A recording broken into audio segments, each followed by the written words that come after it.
Hello and welcome to Bakes for Kindness.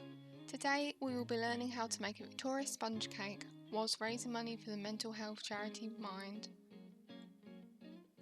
Before we begin, make sure your oven is set to preheat at fan 170, gas mark 5 or 190 for a non-fan oven. So to start with, we want to make sure that our hands are clean and that we've got an apron or something we don't mind getting dirty because we might get a little bit messy. To start with, we want to measure 200 grams of caster sugar. I've got golden caster sugar, but plain caster sugar is also fine. And then you want to measure 200 grams of softened butter.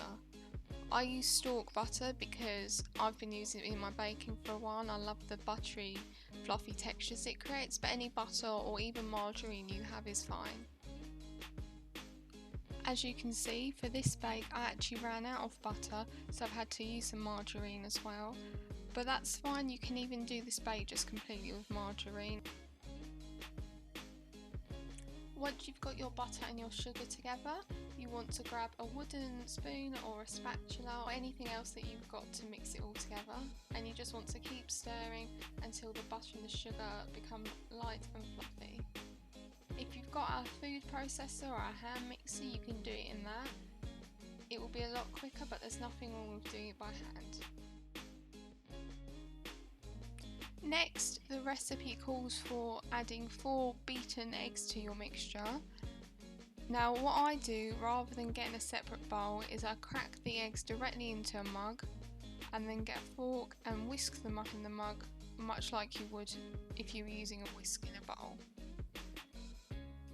Once the eggs have been whisked up and all the yolks have been broken, add it to your butter and sugar mixture and mix together. If you're hand mixing like me, you might see that there are still some lumps of butter in the mix. These should decrease with more mixing and as we progress through the next steps. Or you can grab a hand whisk if you have one and try to smooth these out.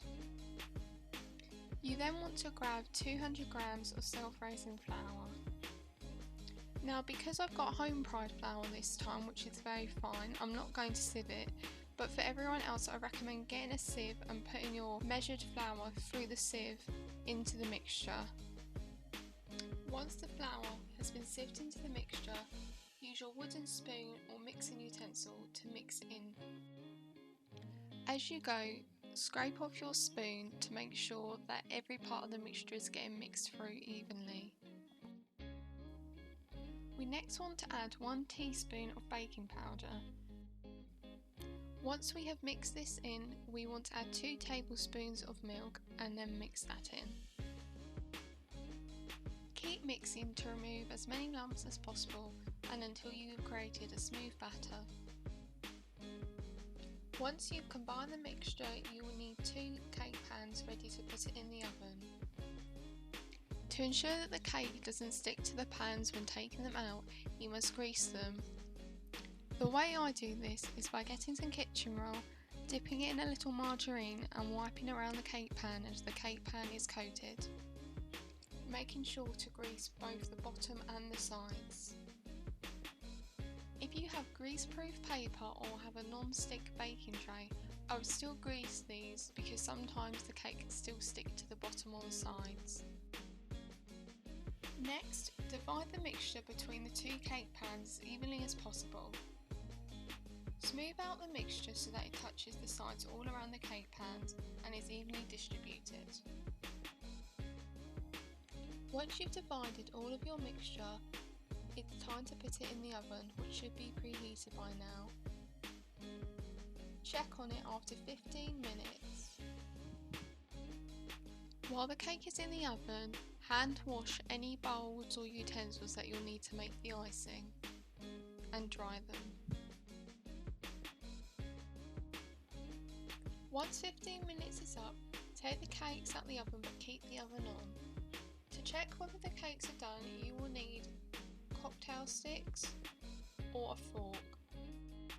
Carefully insert the fork or cocktail stick into the centre of the sponge, going all the way through to the bottom. If it comes out clean or with a couple crumbs on, it means the cake is cooked.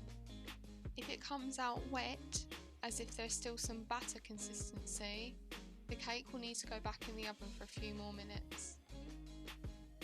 It is possible that one sponge might cook quicker than the other. If this is the case, only put the sponge that requires extra cooking back in the oven. I would recommend only putting the sponge back in the oven for a few minutes at a time and then testing again, as you do not want your sponge to burn. Once the sponges are cooked, turn the oven off. You will then need to transfer your cakes onto wire racks to cool. This can be a little tricky, but you'll get there with practice. I forgot to do it here, but I would recommend getting a blunt knife and running it around the edge of the cake pan first to loosen the cake from the sides. Then put the oven gloves back on to protect your hands against the hot metal and place the wire rack upside down on top of the cake pan. Then carefully flip over so the cake is on top. Tap the bottom of the cake pan to loosen the bottom and then lift the cake pan upwards. Unfortunately this time some of my cake has got stuck to the bottom of the cake pan, but that's okay. Using a spoon, I carefully place the pieces of sponge back on top. We will be able to ice over this later. Now we need to leave the cake to cool, which will probably take a couple of hours. To check if the cake is cool, take the back of a clean hand and gently press it to the sponge. You should be able to feel if the sponge has been cooled. While the cake is cooling, I'd like to tell you about the proceeds of today's video, which are going towards the charity Mind. Mind is a mental health charity that provides advice and support for those dealing with their mental health. Their goal is to campaign to improve services, raise awareness and promote understanding.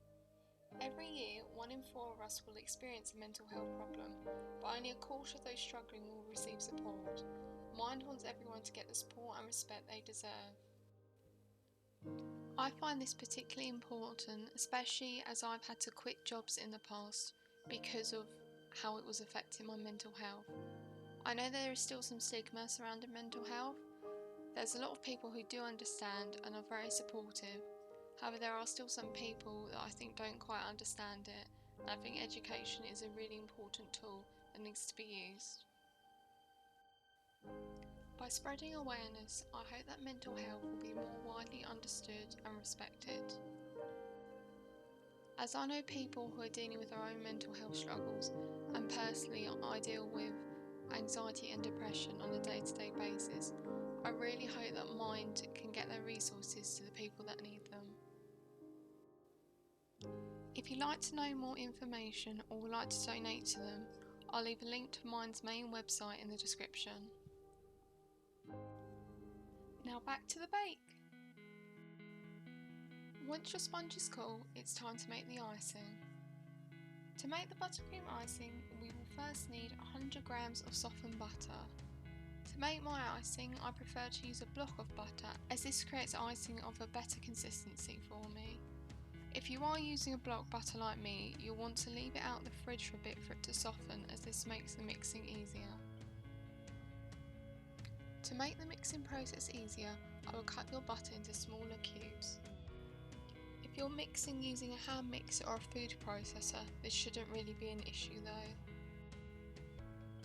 Before you add any of the icing sugar, you will want to beat the butter until it is smooth and creamy.